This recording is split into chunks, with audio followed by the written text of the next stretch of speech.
I'm your host, Confronting. You're joining me for Blades of Light and Shadow, Chapter 6, The Cursed Isle. A few days after your abrupt departure from Flotilla, you find yourself leaning against the railing, gazing out at the sea. Imtura strolls up to you with a grin. I hope you're ready for Adventureland, Rat. We'll be in Zephyr Cove soon. I still can't believe Queen Vendra agreed to let us go. Well, I wouldn't exactly say she let us. Wait, did you leave without telling her? Let me get this straight.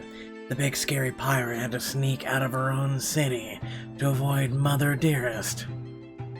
The big scary pirate is your only way to this floating city, unless you fancy a long swim. Yeah, ready when you are, princess. Imtura marches off, back to the helm, while Mal slides up alongside you. Copper for your thoughts? Well, we're almost there. Almost to the isle, at the next shard. I don't warn you, Rain. Was one treasure hunter to another, maps can be deceiving. Just because something ought to be somewhere doesn't mean it always is. What are you saying? You know what we'll find on the isle. Maybe the shard, maybe not. Something bad happened to that crew, I can feel it. I guess what I'm saying is, I just don't want you to get your hopes up is all.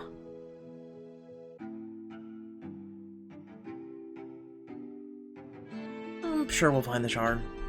I just have this feeling. Everything that's gone wrong recently has at least proven we're on the right track.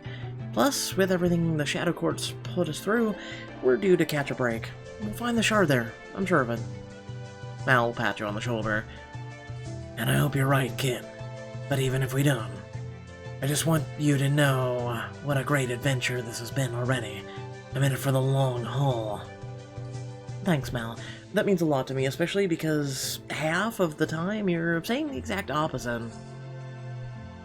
Yeah, well, I've been thinking. The fate of the world is resting on our shoulders, and all, and we're gonna be heroes. And heroes get paid. Ah, that's what I was waiting to hear. Let's find the shard first. Talk about the money second. Just then, you spot a dark smudge on the horizon. Over the next few hours, you watch it take shape, revealing a bright, tropical island. Land ho! Pull the rigs tight. Get ready to drop anchor. That's our destination. Looks beautiful. Sandy beaches, palm trees as far as the eye can see. And a shipwreck. Imtura's crew anchors the Wraith offshore from the Zephyr Cove. Your party boards a rowboat and sets off for the island. That's the Prosperity. The captain's one of my mother's best. He wouldn't have just run ashore like that unless... It looks like the ship was attacked. The ship is tilted to one side, exposing a chewed-up hull. Its deck has been splintered to pieces, and shredded sails flap in the slight breeze. No orc captain worth his salt would have let this happen to his ship. Something went wrong. Very wrong. I wonder if there are any survivors. No sign of the crew. I thought the island was uninhabited. What could have caused our ship so much damage? Reminds me of the beach I went to with Mal, minus the blood squid and the mermaid. You two were gone for 2 hours. It was a hell of a beach. As Trap burrows in Aeneas' satchel, you all approach the ship. A shiver runs down your spine as its shadow falls over you. Probably know the shard may still be aboard, or some indication of where it is meant to be buried, at the very least. Check out the local wildlife. Scout out the ship first. Hurry aboard and find answers. Scout out the ship first. Nothing about this feels right. Let's make sure there's nobody lurking around and find a safe way aboard. Wise call. Half of us will go around back, the other half head to the front. You, Mal, and Imtura make your way quietly towards the front of the ship, scouring the wreckage and listening for movement. No signs of anyone, Rain. A few minutes later, the rest of your friends join you. Tyrrell, Thrap, and I didn't find anyone on our side of the ship. Have you figured out a way to get on? There's some netting hanging down from the hull. We should be able to climb it aboard. You test the netting to see if it will hold your weight. The ship creaks, but the netting holds strong. We shouldn't go all at once, but this is looking like our best way up. One by one, you climb the netting and step carefully onto the ruined deck of the Prosperity. Wooden planks creak beneath your feet, but otherwise all is still and quiet. The captain's quarters would have been back here. If he kept a ship log, they might have a record of what happened. You navigate the wreckage of the ship's stern, where the remains of the captain's quarters litter the ground. All that's left standing is a wooden desk, and Amtora starts pulling open the doors and shuffling through them. There's some maps and tallies of the supplies on board. No log. Wait, the drawer is more than it seems. He reaches into one of the drawers and presses down on the corner. The bottom of the drawer lifts up, revealing a hidden compartment. Intuitive for an orc. Yes, I knew we'd find something. Another lore tablet nestles into the hidden compartment. It looks similar to the one you saw in the forest brush. I wonder if the pirates stole this from somewhere. Looks like it has a lot of interesting information. This tablet will tell you all you need about religions, politics, romantic customs of the races of Morella, and award some bonus experience. Hey, what's that? More factual reading for you guys? Yes! You pick up the tablet and look it over. Oh wow, this is fascinating. While the others keep exploring, you take a step away to read. Oh boy, who's ready? Read about religion. Read about humans. Humans' religions are highly varied, with the different faiths flourishing in different regions or even within the same region.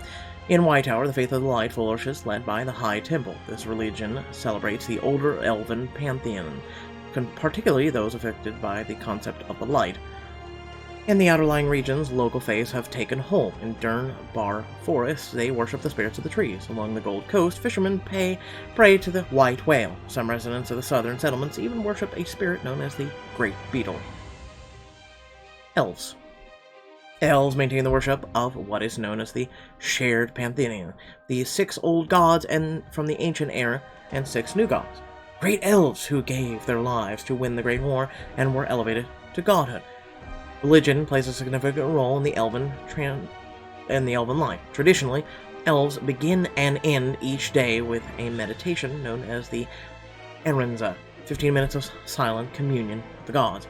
Elves also believe that their ancestors live on in the Elhalas, the land of the gods, and that communion with these spirits is, under special circumstances, possible. To speak with the ancestor is of the highest honor. Orcs. Unlike the face of the humans or elves, orcish religion is not centered on deities. Rather, orcs worship aspects of nature: skies, wind, ocean, and the moon. As such, the religion is entirely decentralized. There is no central church, no priests, no organized structure. The duty of piety falls squarely on the individual. Orcs believe that giving back to nature is vital for good luck and prosperity. Offerings are frequently made to the elements, and transgressions against nature are harshly punished. Oh boy, that's completely opposite of every orc we've ever known. Politics. Humans. The human kingdom of Morella is traditional dynasty monarch with the seat of power residing with a single monarch in Whitetower. The role has been held by the Valeris family, passed down from parent to the eldest child for 1,500 years. Beneath the monarch are 2,000 lords, each presiding over a region. While the monarch was once absolute, over time his power has dissolved, and lords now operate with a fair degree of anonymity. The current monarch is Arlan Valeris, known as the Gentle King. Arlan has presided with a light hand over a period of great peace and prosperity. He has 2 sons, Eren and Baldar. Elves. Elven political structure is notoriously complicated. A Byzantine, ever-shifting web of alliances, feuds, schemes that often feels impenetrable from the outside. Elven society is divided into 50 different houses, which can loosely be understood as families. Though the members are not always biologically related, each house holds a certain rank within the Elven society, and that rank confers with a political weight. The elders of the house meet in a conclave known as the Venesterium, where they vote on matters concerning Elven society, with the members of high status having their votes count more. The highest ranked house is known as the House of Ascendant. and holds the power to definitely break all ties. Orcs. For most of the recorded history, Orcish societies was divided into 12 competing, even warring Orcish fleets. Each maintained their own distinct power structure and culture. The Marlenos clan determines their leader with a contest of strength. The Red Fashta leaves it to the elements, hurling dozens of leaves to the sea and seeing which returns. The Kentari holds no leader, operating as an absolute democracy.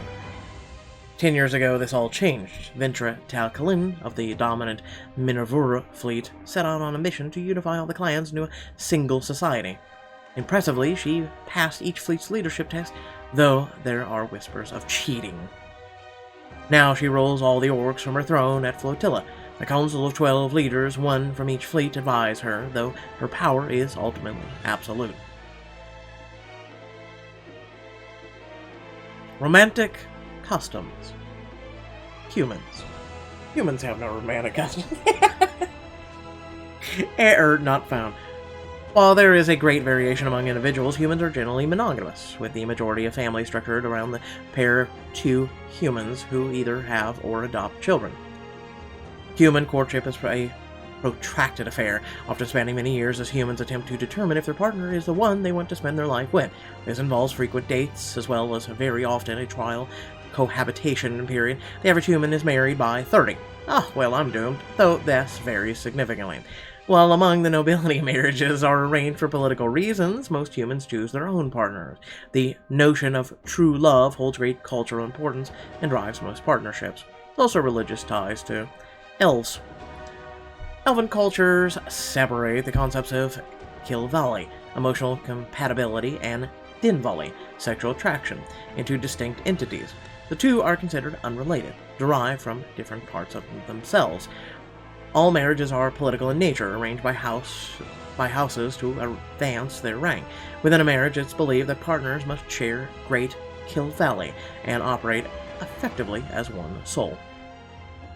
Dinvali is not necessarily in a marriage. Most elves are not sexually monogamous and maintain multiple sexual partners. While marriages ask for emotional loyalty, sexuality is seen as an entirely distinct from that. There are exceptions to this, pairs of individuals who share both Kilvali and Dinvali and remain exclusive. This is incredibly rare and often controversial. Orcs. Orcs deeply value the notion of individuality. The culture does not have a concept of marriage, and many orcs remain single or with multiple partners for the rest of their lives. This is not to say they do not have romance. Orcs romance and love, and even sometimes form long-term partnerships. But these relationships are not formally defined, and tend to be quite fluid. Both male and female orcs can become pregnant.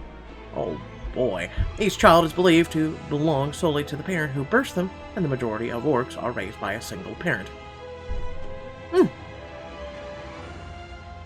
Combat. All three of the dominant races of Morella have a unique approach to combat. Human combat is centered around weapons. Most human warriors choose a single weapon and specialize in it. Common specializations include melee archery and cavalry-based combat. Elven combat heavily relies on magic, with forms like Ball of Flame and Lance of Ash. When elves use weapons, they are magically infused and used to conjunction with their magic. Orcish combat is focused on brute force and strength. Many orc practice Katar, a martial art form that is unmatched in precision and devastation. And done. When you're done, you tuck the tablet back into the satchel and turn to the group. Only you could actually read it any time you wanted. You got a lore tablet. Hey, kind of looks like a dragon. Kind of. I'm sensing something over here, something tainted. Thrap flutters over a hole in the floor, and you make your way to him, and then peer down into the ship's hull where some of the deck's wreckage has fallen through. You all carefully climb down the ship's belly, Thrap fluttering ahead of you. He leads you to a tarp in the corner, then settles on your shoulder. Under there. Please be the shard, please be the shard. Friends take up a defensive positions, and you leap forward and yank the tarp aside. Beneath is an open chest with nothing but fabric inside of it. Judging by the one we've gone, Another shard would have fit nice and snug in there. That's not a good sign. Whoever took it could be on the other side of the realm by now. Or the crew buried it, like they were supposed to. But you can tell that nobody believes that, not even yourself. We haven't seen a single sign of the crew. What do you think happened to them? Maybe they were corrupted by the shard, eaten by whatever's on this island, attacked by rival pirates. Corrupted by the shard, maybe? The Shadow Court could have used the shard to corrupt the crew, like they did the Port Parnassus mayor and Imtora's crewmate. A real possibility, I'm afraid, but I won't be able to sense the Shadow Court's influence over anyone until we get closer to them. Imtora crouches and pushes aside a plank beside the chest and picks up a battered leather journal. Oh, found the captain's log. Captain's log, let's read it. Rain, why don't you do us the honors? Dora hands you the journal and you flip through it, dread settling deep in your gut as you decipher the messy, meandering scroll. We set out for a flotilla on the Queen's orders, eager to finish our mission and head for more prosperous waters. It should have been a short trip, but a foul wind blew out of the south. Storms carried us far off course, and we spent a night lost in the currents. Strange dreams plagued me through the night. I thought many times I'd woken from only to find the world gone wrong around me. It sounds like the Shadow Cult's influence. I thought it was a normal storm. Listen to this. I saw dark things, horrible things, things only the whispers swirling around me could set right. When I awoke at last, it was those whispers that echoed in my ear. They spoke of power, of promises they could make me. Whispers, the guy's doomed. Next entry, we've reached the cove, but cannot go ashore just yet. The storm does not relent. They've bade me wait, promised me. A way to carve through the fog and bitter winds, a path to treasures, riches beyond imagination, and power, such power. They ask just one thing of me in return. Bring them the shard. Oh, hells. Next entry. I have tasted it, the shard's might, the incredible powers it can bestow upon me. It revealed to me the mutinous thoughts deep in my first mate's tainted heart, his faltering faith in my sanity. The whispers promised me they could purge that heart from him, and so we did. Carved it right out of his chest. He killed his first mate? Light guide us. That's because he was tainted. Great. Well, now we know what to expect. We need the shard. This crazy captain's got it. It's whispering him to kill people. We can come up with a plan now. But we don't know where he is. Does that mean our plan is to search the island for him? We have to. But at least now we know we can be on our guard. It might not feel like much, but I'll take even a small advantage right now. That's all assuming the captain's still alive and still on the island. His journal never mentions him leaving the ship. Do you see him anywhere on the ship? The ship which we're standing in, which is currently on the island. And I fail to see how he could have left the island, considering his ship is in ruins. Okay. And since this is, he's on the isle. It's like you guys want to run into him or something. Yeah, we kinda do. He has a crystal. His hearing is dangerous. We have no idea what other powers the shard may have bestowed upon him. No idea what he's capable of. And Tora starts picking her way through the rubble to a strip of sand visible at the end of the destroyed hull. 2 ways for you to follow. Whatever the case, the ship is a dead end, and it's time to start exploring the island. You head back onto the beach, eyeing the thick jungle. We still don't know what happened to the rest of the crew. Do you think the captain killed all of them, or... Look! Footprints! Nia points to something high up on the beach, where the sand meets the jungle. You rush over to her and see several sets of heavy footprints stuck into the sand. It's enough for a crew. They led further along the beach. Wait, take a look at this. Everyone spins around to find Mal, scooping something out of the sand. He holds up a gold coin and metal, catching the light. Ooh, a coin. Tora kneels where Mal found the coin. There's another set of tracks here, heading straight into the jungle. It looks like one of the crew ran off with the ship's gold. You sound upset about that. It's my mother's gold. We might not see eye to eye, but I don't take kindly to deserters stealing it. Sounds like you'd be willing to help me track it down. Is that really the best time for a treasure hunt? I think it is.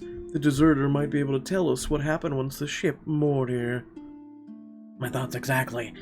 Find some answers, find some gold. What more could you ask for? Want to join us, Rain? Here's your chance to discover. Clue. What's happening on the island? Face a new enemy with Mal and Emtura and gain a powerful healing item. Side quest. Treasure remains. Let's find that treasure for 20. Very well. Me and I will stay behind and scout the area for anything we may have missed.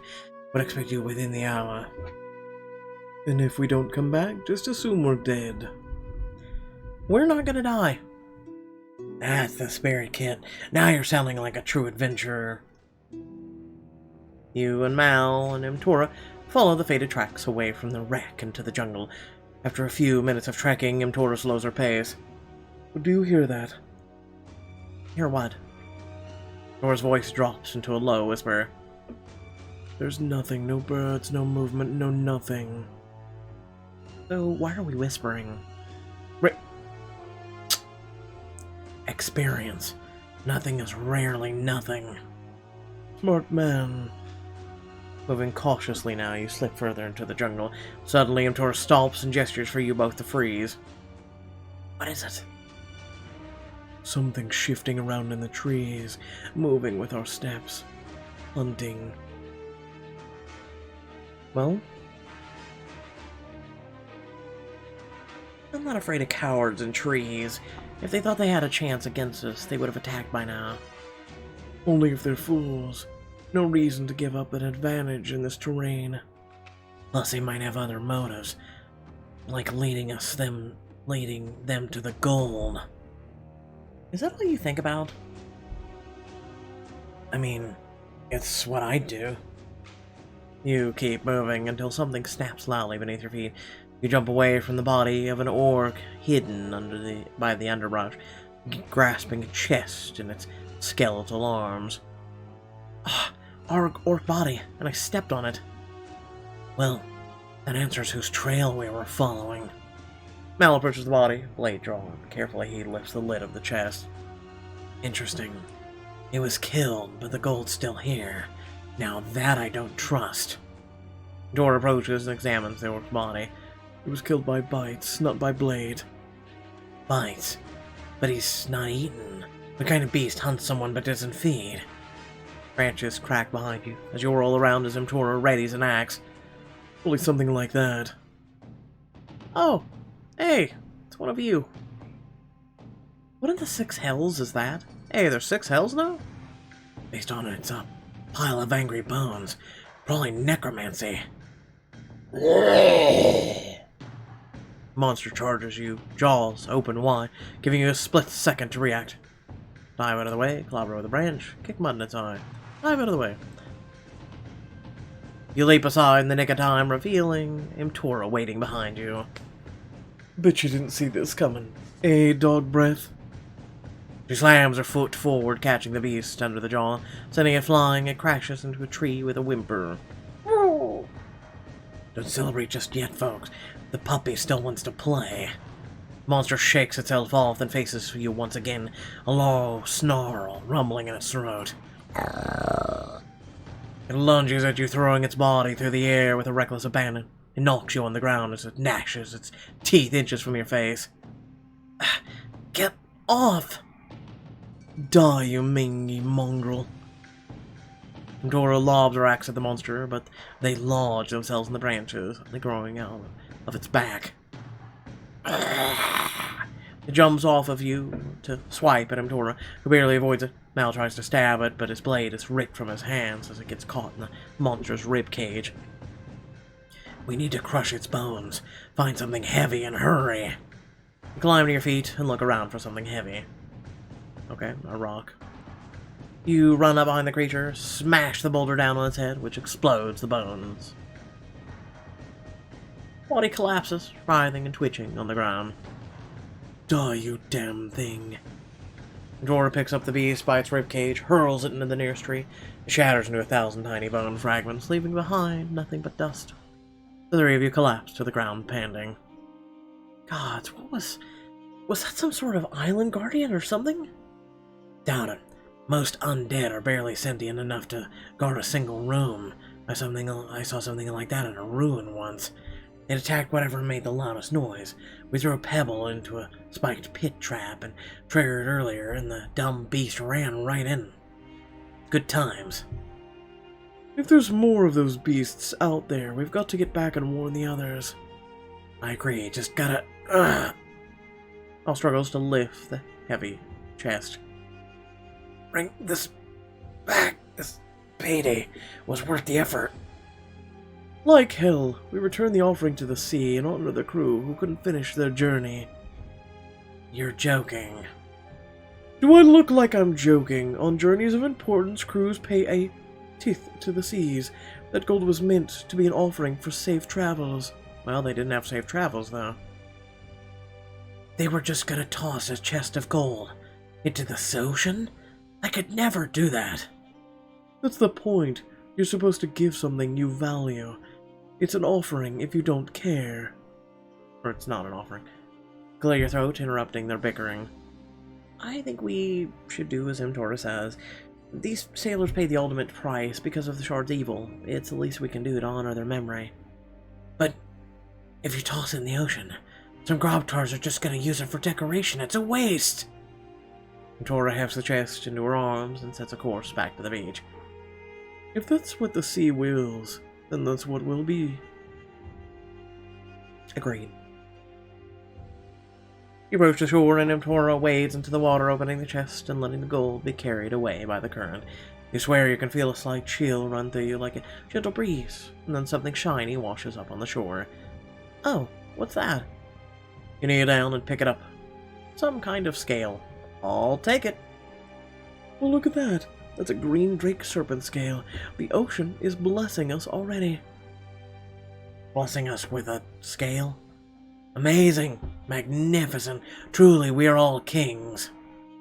Not just any scale. These have amazing healing properties. Why don't we hold on to it?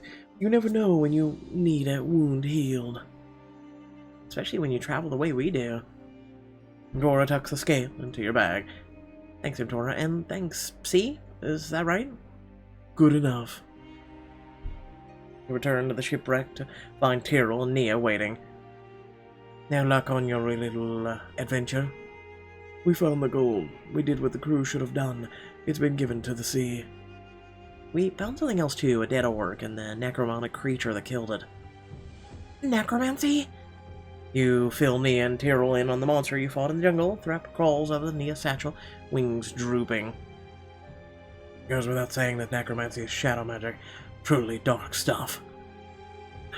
So there is someone on the island who can do necromancy. I wonder if it's the captain. This is valuable information. Rain, Mal, and Tora, good work. Let's keep our eyes out for any signs of necromantic magic. Tyrrell gestures at the tracks that head away down the beach. Now then, about these footprints. I'll study them carefully for more information. Follow them. Come on, guys, I've got this. You manage to track the footprints until they veer into the dense granary further inland, but lose trail to the muddy underbrush. Well, they go into the jungle, and that's that. That's all I've got. Let the Nesper handle it. Thrap sniffs at the air, then darts forward, wings flapping. This way. You keep following the trail until you trip over something hidden beneath a tangle of roots. Whoa, what? You look down at your feet and find a pile of bones. More orc bodies. There's no doubt about it. They were part of the crew. You and your friends push back to the roots to reveal 3 skeletals heaped on top of each other. What happened to them? I'll examine the skeletons. You kneel before the skeletons and inspect them carefully, pushing aside their tattered clothes to better examine their wounds. These look like stab wounds here. See how they there are score marks on the ribs. The crew might have turned on each other, or the captain wasn't satisfied with just killing his first mate and turned on the rest of them as well. May the light guide their souls to a peaceful rest, wherever they were. The trail keeps going right up to the rock wall. He points towards a gridlock of rocks ahead. Too high to climb, Tyrrell goes out ahead to examine them. Not a wall. There's a gap in the stones, narrow, just wide enough for someone to slip through. I think this is a cave entrance. You think it's safe for us to go inside? Probably not, but we have to find that shard. One by one, you squeeze into the cave entrance. It widens immediately, but the darkness is thick and damp around you. You trail a hand along the cool wall, no longer able to see the path or the rest of your party. Somewhere behind you, you hear him Tora trip and curse.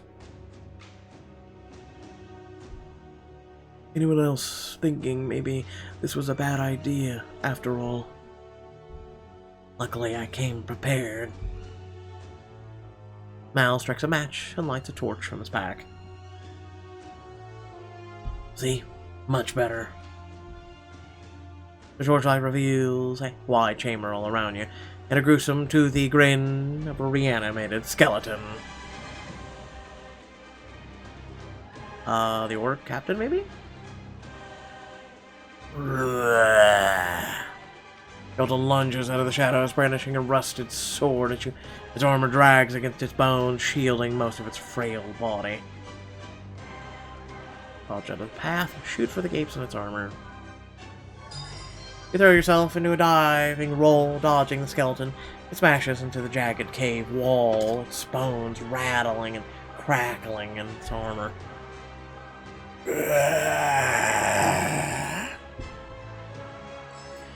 The bones are still fragile under the armor. We just have to find a way to smash them. Your friends pummel the skeleton, knocking its bones loose bit by bit. Allow me to finish this. The blast of magic, Tyrrell vaporizes the last of the bones. A dark shadow slithers away deeper into the cave. Necromancy. More corruption from the Shadow Court. There may be more... Help! You turn to find another skeleton dragging Nia deeper into the cave. Nia, hang tight. You rush forward towards her and kick the skeleton's exposed kneecap, knocking it back. It releases Nia and lurches towards you instead, but Nia jumps in front of it. No, you don't. He spins around and swipes a high kick into the skeleton's skull, knocking its jaw clean off. Oh, did I really just do that? Before you can answer, the ground rumbles, then collapses beneath your feet. You, Nia, and the skeleton tumble into the depths below. This is how we die. It's all because of you, Nia. You lie down the tumbling rocks to the bottom of the pit, pebbles showering around you. You land in a heap on the ground, body bruised, but nothing broken. Ow. Rain, are you hurt? I don't think so, just sore. Nia, Rain, talk to me. Where are you? You look up towards the top of the pit from far above, where the faint flicker of Mal's torch illuminates your friends peering down at you. Down here, we're okay, just, stuck? Hang tight, we'll look for a rope. You look at the inanimate piles of bones and armor beside you, then at Nia, who's disheveled and covered in dirt and dust. Hang tight, there's nowhere for us to go. I'm so sorry, Rain. It's all my fault. I should have let that skeleton grab me. You just need to be more vigilant. I know this is all different from the temple life you're used to, but you just have to adapt fast, for your safety and everyone else's. You always have to be on alert. We never know when we'll be facing enemies, and the last thing I want is for them to claim one of us. Nia stares down at the ground. I know you're right, and I don't want to be a burden. I'm doing the best I can, but all this combat stuff doesn't come naturally to me. Then you'll have to rely more heavily on your other strengths, but most of all, you'll have to start believing in yourself more. I'll try, and maybe I can ask him to teach me some moves if we ever get out of here. Light spilling down from the overhead fades as your friends move away from the edge. Great. Who knows what other dark beasties are lurking around here. You hear some soft whispering, a cool breeze snakes around you, and you feel a strange energy in the air. Nia, is that you? An orb of blue-white light flares to life in Nia's outstretched palm. There we go. A little light to comfort us in the dark times. Like I said, your other strengths. Nia smiles with the bob of her hand. The orb drifts into the air and hovers on its own before you, both illuminating the rubble and the craggy stone walls. Curious, you reach out to touch the orb. We've started a disco party. Your fingers spark with a sudden flicker of energy, like lightning dancing over the tips. What was that? I didn't do anything, I swear. Nia gapes at you, and then a blinding grin spreads over her lips. Rain, by the light, I think you may have the gift. You might be capable of magic. Me, seriously, but I've never done any magic in my life. Nia shuffles closer to you, excitement radiating off of her. She starts speaking so fast she can hardly catch her breath. That doesn't matter. Those with the gift often don't even know it until they're exposed to it in the wild. That's why the high priestesses tells all orphans at the Temple of Light with magical relics. And Rain, you just responded by magic. You really think I could be a mage? God, Cades would lose his mind. I could teach you a little bit as we wait for the others, like how to make an orb of light. I'm certain you'll be able to do it. Nia is offering to teach you an elite skill. These are very powerful skills that will help you throughout your adventure. This is your only chance to unlock this skill, so choose carefully. I need you to teach me, Nia. Teach me the elite skill, Orb of Light. As if I don't pass up the chance to do magic. Okay, what do I have to do? Instructor Priestess Nia, I am your tutelage. Nia giggles, her face glowing in the clear, white light from her orb. Okay, let's see if I can walk you through this the way the instructors at the Temple of Light taught me. She positions herself so she's sitting directly in front of you, legs crossed and posture straight. Then she reaches behind her neck. Okay, first you'll need this. She unfastens her necklace, removes a bright gemstone from it, letting it dazzle in the mystical light. I knew the secret was a magical amulet. Well, partially. This should boost your innate affinity. May I touch your hands? I thought you'd never ask.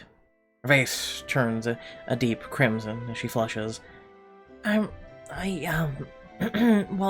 only need your hands for now.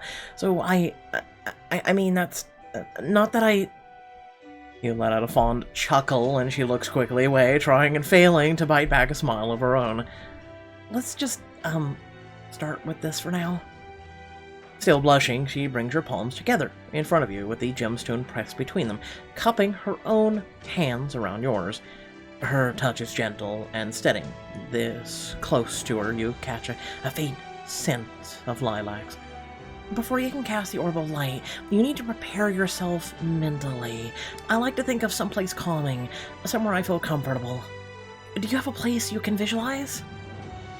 Somewhere I feel comfortable that sounds like my home, with Cade and Riverbend, a lakeshore surrounded by cool, dense forests, a bustling city with vibrant rhythms. I'll go with dense forests. I love dense forests.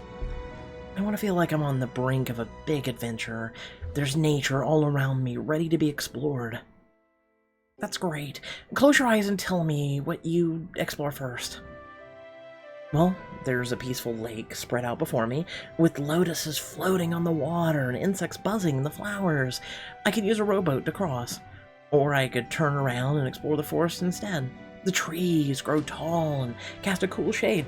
The smell of their bark makes me feel at home. And there are ruins deep in the woods, full of ancient knowledge and long-forgotten treasure. I'd be in the presence of history. Excellent. Think about exploring each one, how each possibility feels inside of you. Well, it feels like I'm in control, like I have a big destiny, just waiting for me to uncover it. That's great. Hold on to that feeling of potential and purpose. You become aware of a new sensation inside of you, an energy in your chest. At the same time, you feel a similar energy coming from the gemstone between your palms. I think I feel it. Now, try to expand that feeling. Use it to tap into your awareness of the world around you. Envision it pouring into the stone. I know it sounds weird, but imagine you can look just beneath that setting to the golden strands of fabric that have stitched it together. Like it's some kind of tapestry? Yes, exactly. Do you feel how it ties into the world around you? You reach for the sensation inside of you, the peace, the purpose in your chest, and you suddenly notice how it extends away from you like ribbons of energy. Yes, I feel it now. A warm breeze rushes through you, and you feel light, a bright light shining inside of you. You're doing great. Harness that feeling. Now here comes the tricky part. Open your eyes carefully. You slowly open your eyes while still holding on to the warm glow of your imagination. The gemstone flickers softly in your hands. Nia sits before you, her own palms pressed together. Her skin glows a faint, silvery shade as if lit from within. Yeah, you look beautiful. You're gorgeous. It's like you've been splashed with moonlight. She blushes, and the glow within her shines a little brighter. You look beautiful, too. The light is suffusing you, Rain. It's deemed you worthy. You have the light inside of you now. Now all you have to do is shape it. I have the light inside me? What'd you do? I mean, what? She stretches her hands apart, and a flicker of crystalline light appears between them. Go ahead, give it a shot. Just imagine the light pouring out of you and into the space between your hands. Slowly, you peel your palms apart, concentrating on the gap between them. A tiny spark of light appears in the heart of the gemstone. It's working. I can feel the light going out of me. Nope, puns. Nope. That's good. Focus it all towards that space. Shape the orb within the crystal and then set it free. Stay focused. Your light grows within the gemstone and then slowly makes its way out and floats in front of you like a tiny, plump moon. I don't know what to say. Is this even real? When you look closely, you can see the magic within the orb, swirling gently like currents in a stream or clouds in the sky. Your very first orb of light, and perfectly shaped, too. I can't believe I actually did magic. I didn't doubt you for a second, and see? You're a natural. Only because I have a good teacher. You're the natural, Nia. I'll never have the total control of the light like you have. Oh, thank you for the compliment, Rain. You're really too kind for me. I'm serious, you're incredibly gifted. I couldn't be happier to have you on my side during this adventure. Granted, Nia, as your orbs bob overhead, twinkling like starlight. She grins back, sitting more confidently. And I'm thrilled to be on yours. And before she grabs your orb. As the magical light drifts further up the chamber, it sweeps over strange markings high on the rocky wall. Oh, what is that? Scramble up on a pile of rubble until you're eye level with the markings, and it calls out from down below. Maybe it's a map? No, they're carvings, writing. Looks pretty recent, too. Can never take it from me. The power is mine. These pretenders shall not rip it away. That sounds more like mad scribbles from the captain. If the shard has hold of him, there's no telling how powerful it's made him. You shiver, remembering the dark shadow that slithered out of the pile of skeleton bones earlier. Powerful and dangerous. Rain, Nia, over here! Mal, where are you? You jump down from the rubble pile, searching for the source of Mal's voice, when his face suddenly appears from behind a narrow gap in the rock wall, and Tarkov, this man would be dead. We wouldn't gather enough rope to reach you guys, but luckily I was able to find another way in. Our hero. Thank you. I'll be expecting a parade when we're off this rock, but for now, if you'll follow me. You and Nia squeeze through the narrow gap and find yourselves at the other end of the cave, which opens back into the dense jungle. Tyrell scouted out this trail, and Thrap thinks the source of the corruption is up ahead. The pirate captain? Only one way to find out. Mal brings a finger to his lip and leads you along the path until you rejoin Mtura, Tyrell, and Thrap, crouching behind a set of mossy boulders. Sitting in the clearing beside a beautiful waterfall, you spot Break my bones, break my bones. Find the shards and cast the stones. That's him, all right. My mother's captain. He's assembling something before him on the ground, but you can't quite make out what it is. It's like he's performing some sort of ritual. Suddenly the captain stops what he's doing and stands up straight. Who's there? Your group flattens against rocks, trying to stay quiet, but your eye is drawn to the strange headpiece he clutches in his hand. It looks like he fashioned a crown for himself out of driftwood. And at the center of the crown you spot a fist-sized hunk of something black and shiny. The shard, it's in his crown. Come out, you foul deceivers. I knew you were there. I can smell your blood. He doesn't smell so great himself. Come to take my powers, have ye? Well, you can't have them. Let me show you what's become of those who tried. He doesn't know where we are, does he? He probably has some sensing. A snapping sound comes from behind you. You and your friends whirl around and find yourselves face to face with... You're surrounded by a band of orc skeletons. They teeter toward you, their bones creaking, gasping sounds coming from their mouths.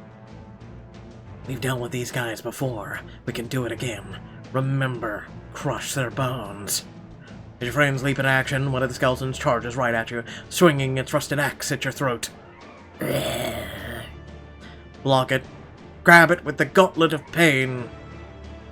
You know what, let's try the Gauntlet of Pain, why not? I guess being dead has made you too slow, huh? You clench your fist and swing the Gauntlet of Pain up right into the flat side of the axe. It flies out of the skeleton's hand. Bet you didn't see that coming. Or this. You smash the skeleton across the face with the gauntlet, shattering its skull into a dozen shards. Then you crush its ribcage with another deadly blow. Let me get a hit or two in. With a whoop, Ventura helps you pummel the rest of the skeleton's bones into fine powder. And stay down, you raggedy bastards. Your friends make easy work of the fragile skeletons. Mal deals quick jabs to their weak points, while Tyrrell blasts them with his magic.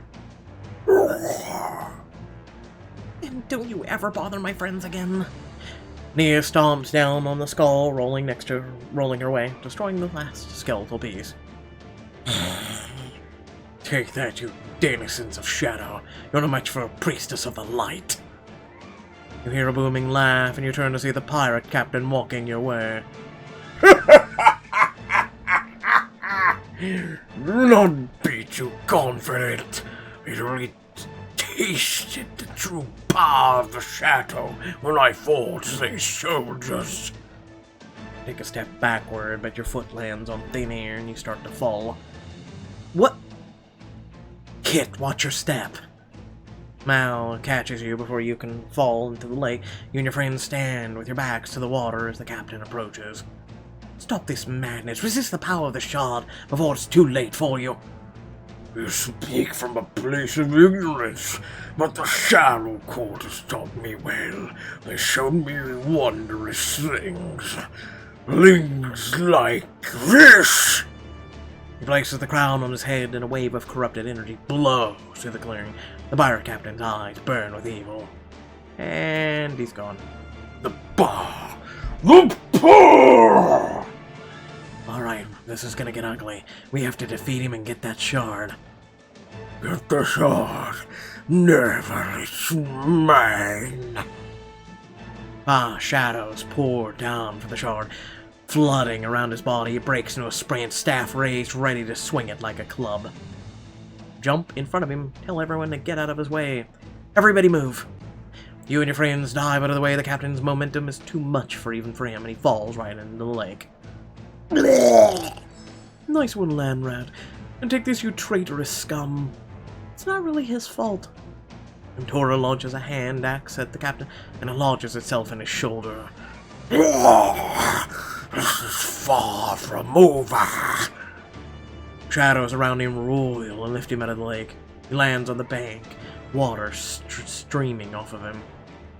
I've had enough of this.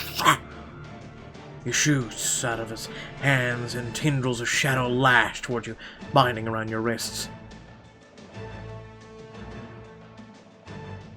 Rain, no! The tendrils jerk you close, striking you towards him. Mal flings a series of daggers at him, but he doesn't even notice them lodge in his arms. Damn the shard. We have to do something about the shard. What can you do? Submit to the power of the shadow. Let it consume you. Show you the truth. You look up at the captain as he leers into your face. Blast him with the light. Pretend to be a thrall. Blast him with the light. Remembering what Nia taught you, you channel your inner feeling of warmth, of safety, of power. The darkness swallows all. Not the light. And a dazzling blast of light flares out of your palms, blazing right into the captain's face. Rain, you did it! The captain, Pirate Jack Captain, jerks back, throwing a hand over his eyes, and as he does, the crown flies off his head. No! Yes. Mal dives for the crown and snatches it up with a handkerchief. Got it. They promised me. Shadows still fester around him, but his power is fading. If I'm going, I'll take you with me. Captain jerks his fist back, dragging the tendrils around you forward. But you're stronger. You hold your ground and pull back, ripping free. Like hell you are. No. My power. Captain collapses to his knees, wheezing. I earned it. I did what they asked. I burnt the traitors in my crew. I was called.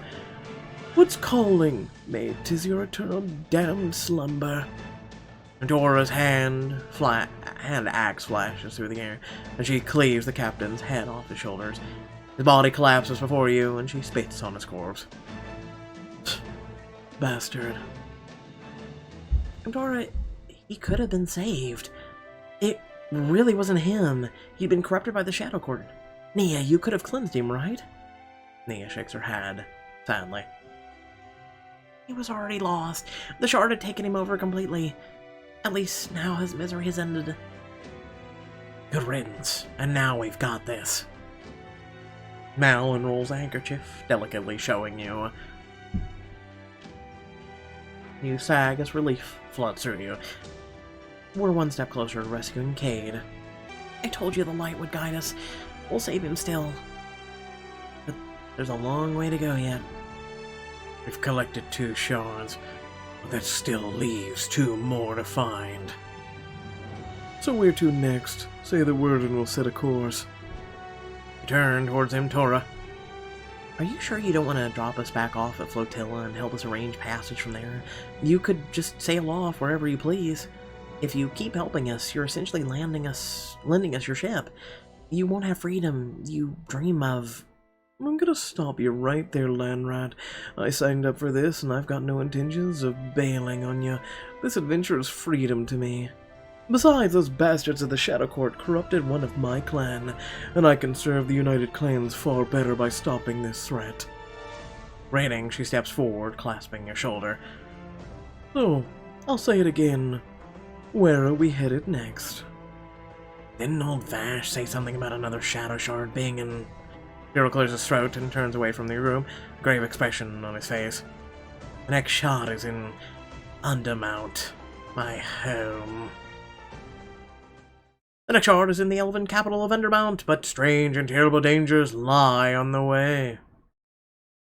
Well, I hope y'all did enjoy the video. Please remember to like, share, and subscribe. In the description below, links to social media, Discord, and a few links to support me and my content.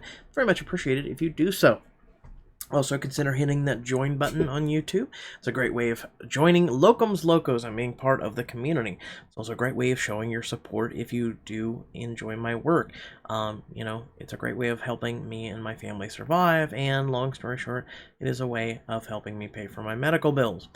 I will give a small momentum nod now of rant.